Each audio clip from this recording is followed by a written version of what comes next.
നമസ്കാരം. സഫലമീ യാത്ര എന്ന പ്രോഗ്രാമിലേക്ക് നിങ്ങൾക്ക് ഏവർക്കും ഊഷ്മളമായ സ്വാഗതം. സ്വന്തം ഫാമെടുത്ത് കൃഷി ചെയ്ത് നല്ല പച്ചക്കറികളും നല്ല ഫ്രൂട്ട്സുകളും നല്ല മനുഷ്യരിലേക്കും പുതിയ തലമുറയിലേക്കും വിതരണം ചെയ്യുന്ന ഒരു മനുഷ്യനെയാണ്, ഒരു സ്ഥാപനത്തിൻ്റെ, അതായത് അൽ ദുജ എന്ന ഒമാനിലെ ഒരു സ്ഥാപനത്തിൻ്റെ സാരഥിയാണ് എനിക്ക് മുന്നിൽ നിന്നിരിക്കുന്നത്. നമസ്കാരം സാർ. നമസ്കാരം. എന്താണ് പേരെന്താണ്? എൻ്റെ റിയാസുദ്ദീൻ. ഒമാനിൽ എന്താണ് ചെയ്യുന്നത്? ഇപ്പം തുടങ്ങുന്നത് vegetable and fruits. Market wholesale സെയിലും ഉണ്ടായിരുന്നു, സപ്ലൈയും ഉണ്ടായിരുന്നു. ഇവിടുത്തെ അധികം ഹൈപ്പർ മാർക്കറ്റിൽ ഔട്ട്ലെറ്റിൽ നമ്മളാണ് കൂടുതൽ സാധനം കൊടുക്കുന്നത്. എത്ര ഫാമുകളുണ്ട് ഇപ്പോൾ? നമുക്കിപ്പോൾ 4 ഫാം ഉണ്ടായിരുന്നു. 4 ഫാം. എത്ര ഏക്കറൊക്കെ ഉള്ള ഫാമുകളാണ്? നാട്ടിൽ ഇവിടെ ഫന്താണെന്ന് പറയാം. നാട്ടിലെ ഒരു ഫാം 30 ഏക്കർ ഉണ്ട്, പിന്നെ ഫാം 35 ഉണ്ട്, പിന്നെ ഫാം 25, പിന്നെ കൂടുതലുള്ളത് കുക്കുംബറിൻ്റെ ഫാമാണ് കൂടുതൽ. അത് ഫാമല്ല, അത് ഫാമിൻ്റെ മറ്റേ ഗ്രീൻ ഹൗസ് പണിതാണ്. 44 ഗ്രീൻ ഹൗസ് ഇപ്പോൾ നമ്മൾ സെറ്റ് ചെയ്തിട്ടുണ്ട്. അതിൽ നിന്നാണ് ഡെയിലി നമുക്ക് ഒരു 500 കാർട്ടൂണ് വരെ പ്രൊഡക്ഷൻ ഉണ്ടാവും, ഡെയിലി പ്രൊഡക്ഷൻ ഉണ്ടാവും. പിന്നെ ബാക്കിയുള്ള ഫാമും നമ്മൾ സാധനം പർച്ചേസ് ചെയ്യാറുണ്ട്. ഇവിടെ കൂടുതൽ നമുക്ക് ഔട്ട്ലെറ്റ് ലൂലുവിൻ്റെ 12 ഷോപ്പിൽ ഔട്ട്ലെറ്റ് നമ്മൾ ഡെയിലി നമ്മൾ സപ്ലൈ ചെയ്യുന്നുണ്ട്. പിന്നെ നെസ്റ്റോയുടെ 4-5 ഷോപ്പിലേക്ക് നമ്മൾ കൊടുക്കുന്നു. കൂടുതൽ നെസ്റ്റോയുടെ ഷോപ്പ് നമ്മൾ സപ്ലൈ ചെയ്യുന്നുണ്ട്. എത്ര ടൺ പച്ചക്കറി ഉൽപ്പാദിപ്പിക്കുന്നുണ്ടാവും പെർ ഡേ? നമുക്ക് ഡെയിലി നമ്മുടെ ഫാമിൽ നിന്ന് മാത്രം ഒരു 5 ടൺ 7 ടൺ ഡെയിലി പ്രൊഡക്ഷൻ ഉണ്ടാവും. നമുക്ക് അതിന് കൂടുതൽ വേണം.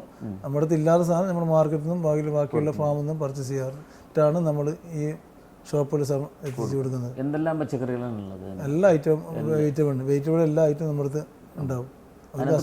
സവാളയൊക്കെ ആയിരിക്കും ചിലപ്പോൾ. സവാള ഉണ്ടാവില്ല, അത് ഇന്ത്യയിൽ നിന്ന്, ഇവിടെ ഒമാനിൽ പ്രൊഡക്ഷൻ ഇല്ല. കൃഷിയിലേക്ക് തോന്നാനുള്ളൊരു കാര്യം എന്തായിരുന്നു? നമ്മൾ മുമ്പ് ഞാനിവിടെ 2001 ഒമാനിൽ വന്നത്. അപ്പോൾ ആദ്യം നമ്മൾ ഇവിടെ ഒരു കമ്പനിയിൽ വർക്കറായിരുന്നു. ഏത് കമ്പനിയിലായിരുന്നു? ഇവിടെ വെജിറ്റബിൾ മാർക്കറ്റ് തന്നെയാണ്, പൊതു സെൻട്രൽ മാർക്കറ്റ് തന്നെ വന്നു. ഇപ്പോൾ സെൻട്രൽ മാർക്കറ്റ് തന്നെ ഉള്ളത്. 20 വർഷം ഇവിടെ തന്നെ. അപ്പം 1-2 വർഷം കമ്പനിയിൽ വർക്ക് ചെയ്തു. ചെറുതായിട്ട് ബിസിനസ് സ്റ്റാർട്ട് ചെയ്തു. 2017 അൽ ദുജ ട്രേഡിംഗ് എന്ന കമ്പനി നമ്മൾ സ്റ്റാർട്ട് ചെയ്തത്. അപ്പം അന്ന് മുതലാണ് നമ്മൾ ഈ ഫാമിലേക്ക് ഫാം പോയിട്ട് പർച്ചേസ് ചെയ്യാൻ തുടങ്ങിയത്. അങ്ങനെ ഫാം നമ്മൾ ഡെയിലി പുറത്തെ ഫാമുകൾ നമ്മൾ കണ്ടുകൊണ്ടേയിരിക്കുന്നു. അപ്പോൾ അവർ പ്രൊഡക്ഷൻ നമ്മൾ മനസ്സിലാക്കി. അങ്ങനെ നമ്മൾ കമ്പനിയുടെ പേര് മനസ്സിലാക്കി നമുക്ക് പറ്റുമെന്നുള്ളൊരു ചിന്താഗതി വന്നു. അങ്ങനെയാണ് നമ്മൾ ഫാം സ്റ്റാർട്ട് ചെയ്തത്. നമ്മുടെ കമ്പനിയുടെ പേരിൽ തന്നെ ഫാം എഗ്രിമെൻറ്റ് ചെയ്തു. അത് ഞങ്ങൾ നല്ലൊരു ഫോർമാനെ വെച്ചു. അങ്ങനെ നമ്മൾ തന്നെ പ്രൊഡക്റ്റ് ചെയ്യാൻ തുടങ്ങി. നമ്മൾ ഒരുപാട് സഫലമീ യാത്രയിലൂടെ നമ്മൾ പരിചയപ്പെടുന്നു, ഒത്തിരി ബിസിനസ്സുകാർ. പക്ഷെ അപൂർവമാണ് ഒരു ചെറുപ്പക്കാരൻ, അതും നമ്മുടെ പഴയ തലമുറയിൽപ്പെട്ട ആൾക്കാരാണല്ലോ കൂടുതൽ കൃഷി ചെയ്യുന്നത്. ഇന്നത്തെ തലമുറക്ക് കൃഷി എന്ന് പറയണ കേൾക്കുന്നത് വൈറ്റ് കോളർ ജോബിന് വേണ്ടി പോകുന്നവരാണ് പലപ്പോഴും. കൃഷി അവർക്ക് അത്ര ഇഷ്ടമല്ലക്കേടിൻ്റെ അല്ല, അത് ചെയ്യാനുള്ള പ്രാദേശിക ബുദ്ധിമുട്ടുകളും ക്ലൈമറ്റിൻ്റെ കാര്യങ്ങളാണ്. അപ്പോൾ ഒരു പച്ചക്കറി കൃഷി കച്ചവടം നടത്തുന്നതിനാണ് നമുക്ക് പ്രശ്നങ്ങളില്ല. പക്ഷേ ഏറ്റവും ബുദ്ധിമുട്ടാണല്ലേ കൃഷിയിലേക്ക് ഇറങ്ങുക എന്ന് പറയുന്നത്. അല്ല, നമ്മുടെ ഈ ഫാമിൽ നിന്നാണ് പർച്ചേസ് ചെയ്തത്. അപ്പോൾ നമുക്ക് തോന്നി നമുക്ക് തന്നെ പ്രൊഡക്റ്റ് ചെയ്ത് നമുക്ക് തന്നെ സെയിൽ ചെയ്യാൻ പറ്റി, നമുക്ക് അത്രയും മാർജിനും കുറയല്ലോ എന്നുകൊണ്ടാണ് നമ്മൾ ഈ ഫീൽഡിലേക്ക് നമ്മൾ ഇറങ്ങിയത്. ശരിക്കും ഇവിടെ ക്ഷാമം പോലെ വന്നു, നമുക്ക് മാർക്കറ്റിൽ നമുക്ക് നമ്മൾ അനുസരിച്ച് നമുക്ക് സാധനം കിട്ടാണ്ടായി. അപ്പോൾ നമുക്ക് തോന്നി നമുക്ക് ഫാം എടുക്കാം. അപ്പോൾ അത്തരം ഫാമുകൾ, അത്തരം ഏക്കേഴ്സ് ഫാമുകൾ എടുത്ത് ചെയ്യുമ്പോൾ ആദ്യം ഒരു റിസ്ക് എലമെന്റ് ആയിട്ട് നമുക്ക് ആദ്യം തോന്നിയിട്ടുണ്ടോ? ഉണ്ടാ. ഫസ്റ്റിൽ എന്നെ കൊണ്ട് നടക്കും അല്ല, നമ്മൾ ഫസ്റ്റിൽ ഒരു ഫാമായിരുന്നു തുറന്നത്. പിന്നെ ആ ഫാമിനെ വിജയിച്ചു, നമുക്ക് ഓക്കെയാന്ന് മനസ്സിലാക്കി. അങ്ങനെയാണ് അടുത്ത ഫാമിലേക്ക് ഇറങ്ങുന്നത്. അല്ലാണ്ട് ഒന്നിച്ച് 3 ഫാം എടുത്തതല്ല. ഫസ്റ്റിൽ ഒരു ഫാം എടുത്തു, അത് സക്സസ് ആണെന്ന് തോന്നി. അപ്പം അങ്ങനെയാണ് വേറെ ഫാമിലേക്ക് കയറിയത്. സീസണൽ ആയിട്ടുള്ള പച്ചക്കറികൾ ഏതൊക്കെയാണ് നമുക്ക് ശരിക്കും ഈ ഒമാന്റെ കാലാവസ്ഥയിൽ പോകുന്ന സീസണിൽ ഇന്നതേ പറ്റുള്ളൂന്നുണ്ടോ? ഒമാന്റെ സീസണിൽ ഈ തണുപ്പ്, ഒമാൻ ഡിസംബർ മുതലാണ് നമ്മൾ ഒമാന്റെ സാധനം കൂടുതൽ പ്രൊഡക്റ്റ് ചെയ്യാൻ പോകുന്നത്. ടൊമാറ്റോ ബാലൻസ് ആയിട്ട് പോകും. ടൊമാറ്റോ, കുക്കമ്പർ, കേബേജ്, കോളിഫ്ലവർ, പിന്നെ നമ്മുടെ നാട്ടിലെ ലോങ് ബീൻസ്, പിന്നെ ഷോർട്ട് ബീൻസ്, അങ്ങനത്തെ കുറച്ച് ഐറ്റമാണ് കാലഘട്ടം തുടങ്ങും. പിന്നെ വെള്ളരി, അങ്ങനത്തെ കുക്കുംബർ എല്ലാം എല്ലാ സീസണിലും കിട്ടും. ഈ കുറച്ച് 5-6 ഐറ്റമാണ് ഈ തണുപ്പ് സീസണിൽ മാത്രം പ്രൊഡക്റ്റ് ചെയ്യുന്നത്. ബാക്കിയെല്ലാം പിന്നെ ജൂൺ കഴിഞ്ഞാൽ പിന്നെ പുറത്തെ ജോർദാൻ അല്ലെങ്കിൽ ഇറാൻ സാധനം വരാറുണ്ട്. നമ്മളിപ്പോൾ വെള്ളരി ഉണ്ട്, പച്ചക്കറി, ഓൾ ഐറ്റംസ് തന്നെ ഇപ്പൊ എല്ലാ ഐറ്റം ഇപ്പൊ അടുത്ത മാസം വരെ എല്ലാ ഐറ്റം ഒമാൻ്റെ ഉണ്ടാവും. ഇതിനകത്ത് ഏതെങ്കിലും 1-2 പ്രോഡക്റ്റുകൾ നമ്മളെന്നും വിപണിയിൽ വമ്പൻ സാധ്യതയുള്ള സാധനങ്ങൾ നമ്മളെന്നും ഉറ്റു നോക്കിക്കൊണ്ടിരിക്കുന്ന 1-2 പ്രോഡക്റ്റുകളുണ്ട്. അത് ഏതൊക്കെയാണ്?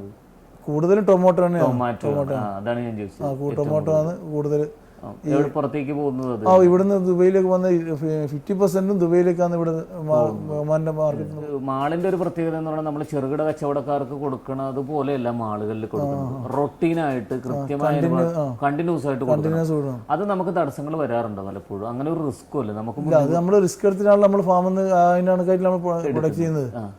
അതാണ് റിസ്ക്. നമുക്ക് വെള്ളിയാഴ്ച അടക്കം നമുക്ക് ഷോപ്പുകളിൽ സാധനം സപ്ലൈ ചെയ്യുന്നുണ്ട്. അവർ ദിവസം കണ്ടിന്യൂസ് ലീവില്ല ഹൈപ്പർ മാർക്കറ്റിൽ. വെള്ളിയാഴ്ച ഫ്രൈഡേ പോലെ ഒന്നും പറയാൻ പറ്റില്ല. അപ്പോൾ വെള്ളിയാഴ്ച അടക്കം നമ്മുടെ സ്റ്റാഫിന് ലീവില്ലാതെയാണ് നമ്മൾ കൊണ്ടുവന്നത്. വേറെ ഏതെങ്കിലും ദിവസമായിട്ട് ലീവ് കൊടുത്തിട്ട് ലീവ് കൊടുത്തിട്ട് മേക്ക് ചെയ്തിട്ടാണ് പോകുന്നത്. അങ്ങനെ മാളുകളിൽ ബ്രേക്ക് വന്ന അവസരങ്ങളുണ്ട്. നമ്മൾ ഒരുപാട് ടെൻഷൻ അടിച്ച സമയങ്ങളൊക്കെ ഉണ്ടായിട്ടുണ്ട്. കാലാവസ്ഥ വ്യതിയാനം, അതുപോലെ തന്നെ വരാണ്ട് അന്നേരം പിന്നെ അവരും അഡ്ജസ്റ്റ് ചെയ്ത് തരും. അവർക്ക് ഓരോ മാർക്കറ്റ് അവൈലബിൾ അല്ല. നമ്മളത് വലിയ ഇവിടെ മഴ പെയ്താൽ ദിവസങ്ങളിൽ സാധനം ഷോർട്ടാകും. അപ്പോൾ അവർക്കും അറിയാം സാധനം മാർക്കറ്റ് ഇല്ല, അല്ല ഫാമുകളില്ല. അന്നേരം അവർ അഡ്ജസ്റ്റ്മെന്റിൽ പോകും. പരമാവധി 90% നമ്മൾ പരമാവധി നമ്മൾ കഴിയുന്ന സാധനം കൊടുക്കാറുണ്ട്. നമ്മളിപ്പോൾ ഇന്ത്യയിൽ പ്രത്യേകിച്ചാണെങ്കിൽ നമുക്ക് ക്യാൻസർ രോഗികൾ കൂടി വരുന്നുണ്ട്, പ്രത്യേകിച്ച് കേരളത്തിൽ. കുടിവെള്ളത്തിൻ്റെയോ ആഹാര സാധനങ്ങളുടെയോ സമീകൃത ആഹാരത്തിന് കിട്ടാത്തതിൻ്റെ കുറവ്. അതിന് പുറമേ തന്നെ വിഷമയമായിട്ടുള്ള പച്ചക്കറികൾ ഒരുപാട്. കൂടുതലും എൻ്റെ അഭിപ്രായം ഈ പച്ചക്കറിൻ്റെ മുകളിൽ തന്നെ വരുന്നത് നമ്മൾ അടിക്കുന്ന മരുന്നുകൾ എന്ന് പറഞ്ഞാൽ നല്ല എഫക്റ്റ് ചെയ്ത മരുന്നാണ്. അപ്പോൾ ഇവിടുത്തെ ഗവൺമെൻറ് റൂൾ അനുസരിച്ച് നമ്മൾ അതിൻ്റെ നമ്മൾ നിൽക്കാറില്ല. എന്നാൽ ഇവിടെ ഈ കെമിക്കലെല്ലാം കംപ്ലീറ്റ് ചെക്ക് ചെയ്ത് പിന്നെ എന്നിട്ട് നമുക്കിവിടെ ഷോപ്പുകൾ സാധനം കിട്ടാറ്. അപ്പോൾ അല്ലാതെ നാട്ടിൽ കിട്ടുന്ന പോലെ എല്ലാ കെമിക്കലും ഒരു 80% മരുന്നുകൾ നമുക്ക് ഇവിടെ കെമിക്കൽ കിട്ടുന്നില്ല. അതും നമുക്ക് ഒരു ദിവസം നമ്മൾ റഷ് ചെയ്താൽ 2 ദിവസം കഴിഞ്ഞിട്ട് നമുക്ക് ഇത് കട്ട് ചെയ്യാൻ പാടില്ല. ചില നാട്ടിൽ അങ്ങനെയൊന്നുമില്ല. നാട്ടിൽ ഇന്നത് റഷ് ചെയ്താൽ അതിൻ്റെ പവർ കുറയാതെ തന്നെ പിറ്റേ തന്നെ അത് മാർക്കറ്റ് ഡിമാൻഡ് ആണെങ്കിൽ കട്ട് ചെയ്ത് വിപണി എത്തിക്കുന്നുണ്ട്. നിങ്ങളുടെ കൃഷിയും അതുമായിട്ട് ബന്ധപ്പെട്ട ഈ മേഖലകളിൽ നമ്മൾ പലപ്പോഴും ദുഃഖ സാഹചര്യങ്ങളൊക്കെ ഉണ്ടാകാറുണ്ട്, പല പ്രശ്നങ്ങളൊക്കെ ഉണ്ടാകാറുണ്ട്, സാമ്പത്തിക ക്രൈസിസ്, അങ്ങനെ ഒത്തിരി കാര്യങ്ങൾ. അപ്പോൾ നമ്മുടെ ഒമാൻ സർക്കാരിൻ്റെ സപ്പോർട്ട് എങ്ങനെയൊക്കെയായിരുന്നു? സപ്പോർട്ട് ഇവർ ഇലക്ട്രിസിറ്റിൻ്റെ റേറ്റ് കുറവാണ് ഫാമിൽ. ഇപ്പോൾ നമ്മൾ റൂമിലുള്ള പോലെയല്ല. പിന്നെ കെമിക്കലും കിട്ടാറുണ്ട്. നമുക്ക് ഇപ്പോൾ ഫാം വിസിറ്റ് ചെയ്യുമ്പോൾ നമുക്ക് സാധനം കൊണ്ട് തരാറുണ്ട്. ഗവൺമെൻറ് ചെറിയതായ സപ്പോർട്ട് ഉണ്ടാറുണ്ട്. വമ്പൻ പ്രതിസന്ധികൾ എന്താണ്? ഇപ്പോൾ കോവിഡ് കാലത്തൊക്കെ പ്രതിസന്ധി വന്നു. കോവിഡ് വെയിറ്റുകൾ മാർക്കറ്റ് മൂവിങ് ഇല്ലാത്ത ടൈം ഉണ്ടായിരുന്നു. എന്നാൽ മാർക്കറ്റ് 6 മണിക്കും 9 മണിക്കും ക്ലോസ് ചെയ്യും. അപ്പോൾ അവർക്ക് സെയിൽ കുറയും. പർട്ടിക്കുലർ ടൈമുകൾ ഉണ്ടായിരുന്നു. അന്നേരം കുറച്ച് ബുദ്ധിമുട്ടുണ്ടായിരുന്നു. പക്ഷെ നമ്മുടെ വിപണിയിൽ ഓൾറെഡി ഒക്കെ റെഡിയായി നിൽക്കുന്ന അവസ്ഥയും. പിന്നെ നമുക്ക് കൂടുതൽ നമുക്ക് പ്രശ്നം മഴക്കാലം നമുക്ക് ഇവിടെ മെയിൻ പ്രശ്നം. ഒരു മഴ പെയ്താൽ നമ്മൾ ഇട്ട കൃഷി ഒരുവിധം എല്ലാം അത് എന്നാണ് വരണമെന്ന് അറിയാൻ പറ്റില്ല. ഏത് മാസമാണ്? ചിലപ്പോൾ കനത്ത വേനക്ക് വരാം. എത്ര ജോലിക്കാരുണ്ട് ഇപ്പോൾ ഇവിടെ? നമ്മളിപ്പോ ഫാമിലി അടക്കം 10-65 പേരുണ്ട്. 65. ഇവരൊക്കെ ഒമാനീസ് ആണോ അല്ലെങ്കിൽ നമ്മുടെ മലയാളികളുണ്ടോ? 5-8 പേരുണ്ട്, 5-6 പേരുണ്ട്. ബാക്കിയെല്ലാം ബംഗ്ലാദേശുകാരുണ്ട്, പാകിസ്ഥാനികളുണ്ട്. കൂടുതലും മലയാളികളാണ് നമ്മുടെ ഉള്ളത്. കൂടുതൽ മലയാളികൾ എത്ര പേരുണ്ടാവും ഏകദേശം? മലയാളികൾ 10-20 പേരുണ്ട്. 20 പേർക്ക് നമുക്ക് തൊഴിൽ കൊടുക്കാൻ പറ്റുന്നു. അതും ഈ നല്ല ആഹാരം സപ്ലൈ ചെയ്യുന്ന മറ്റുള്ളവർക്ക് ഭക്ഷണമാണ്. നമ്മൾ ഒരു ഭക്ഷണം കഴിക്കുമ്പോൾ അതിന്റെ പിന്നിൽ വന്ന ഒരുപാട് പ്രോസസ്സിംഗ് ഉണ്ട്. അപ്പൊ നല്ല ആഹാരം കഴിക്കുന്ന വെച്ചാൽ നമ്മൾ കൂടുതൽ സമയം ഓർക്കും, അവർക്ക് വേണ്ടി പ്രാർത്ഥിക്കും എന്നൊക്കെയാണ്.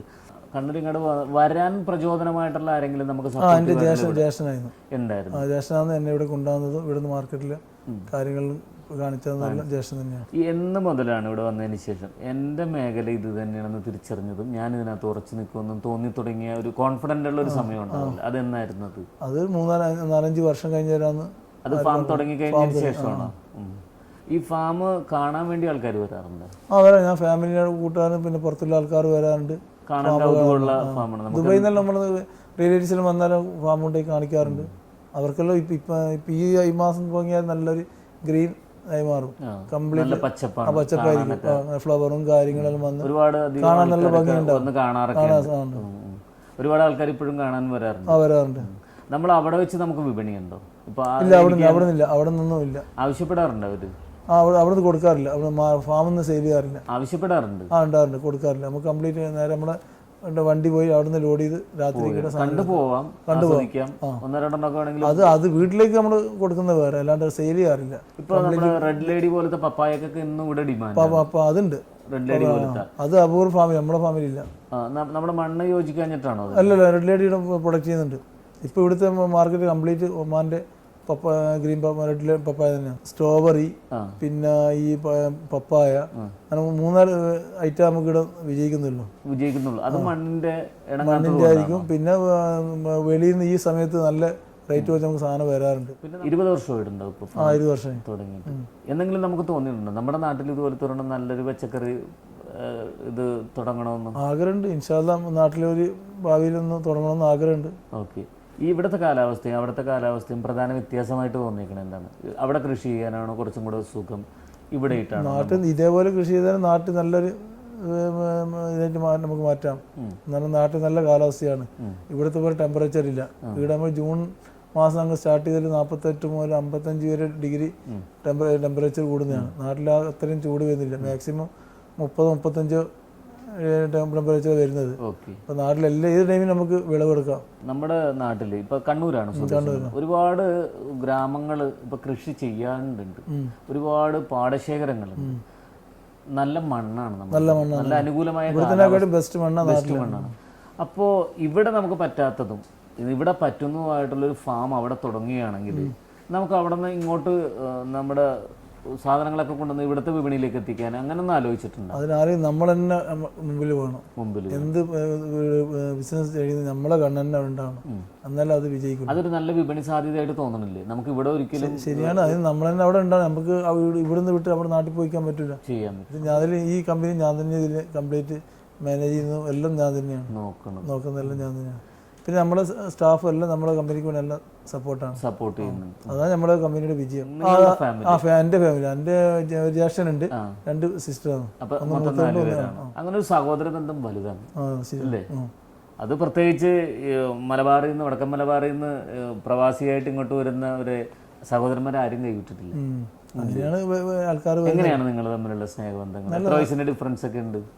ഞാൻ ജ്യേഷ്ഠന് 10 വയസ്സ് ഡിഫറൻസ്. 20 വയസ്സ്. അപ്പൊ ശരിക്കും ഒരു കുഞ്ഞനിയനെ കൈപിടിച്ചു കൊണ്ടുവന്ന പോലുള്ള അവസ്ഥയായിരിക്കും നമ്മളിവിടെ ശരിക്കും വന്നേക്കുന്നത്. ഇപ്പൊ ലൈഫ് ഹാപ്പിയാണ്. ഇപ്പൊ ഫാമിലിയിൽ ആരൊക്കെ ഉണ്ട്? ഇപ്പൊ ഭാര്യ 4 മക്കളുണ്ട്. 4 മക്കൾ. അവരൊക്കെ പഠിക്കണം? ഇവിടെ തന്നെ പഠിക്കണം. ഇവിടെ തന്നെ. അവർക്ക് ഇവിടെ നിൽക്കാനാണ് ഇഷ്ടം അല്ലെങ്കിൽ നമ്മുടെ നാട്ടിൽ നിൽക്കാനാണ് ഇഷ്ടം? അവർക്ക് നാട്ടിൽ നിൽക്കാൻ 2 ഇഷ്ടം തന്നെയാണ്. പിള്ളേരാകുമ്പോ പിന്നെ ഒരു ടൂർ പോകണമല്ലോ ഇങ്ങോട്ടും വരുന്നതുകൊണ്ട്. പിന്നീട് വെള്ളിയാഴ്ച ആകുമ്പോൾ ജസ്റ്റ് ഒന്ന് പുറത്തിറങ്ങി അവധി ദിവസങ്ങളിലൊക്കെ പോകും. നമുക്ക് അവധി എന്ന് പറയാൻ പറ്റൂല, നമുക്ക് അവധി ഇല്ല. എന്നാലും ജസ്റ്റ് അതിന് 1-2 മണിക്കൂർ സമയം കണ്ടെത്തും.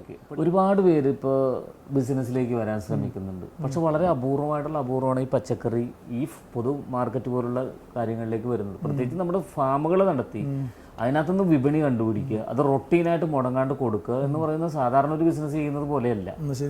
പ്രോഡക്റ്റ് ഒക്കെ 1-2 ദിവസം കഴിഞ്ഞാൽ മണ്ണിനോട് അലിയുന്ന സാധനങ്ങളാണ്. ഇത് റിസ്കി എലമെന്റ്. എല്ലാ സമയത്ത് നമ്മളിപ്പോൾ ഒരു സാധനം വിളവെടുത്താൽ 1-2 മാസം നമുക്കത് ആ സാധനം കട്ട് ചെയ്യാൻ പറ്റും. പിന്നെ അത് കഴിഞ്ഞ് പിന്നെ അടുത്ത പുതിയ ഒരു സീസണൽ ഒരു ഗിഫ്റ്റ് പോലെ ദൈവത്തിന്റെ കിട്ടുന്ന സാധനങ്ങൾ, പ്രോഡക്റ്റുകളല്ല. അതിനെക്കുറിച്ച് 20 വർഷത്തെ എക്സ്പീരിയൻസ് എന്താണ് ഒരു പുതിയൊരാളോട് വരുമ്പോൾ പറയാനുള്ളത്?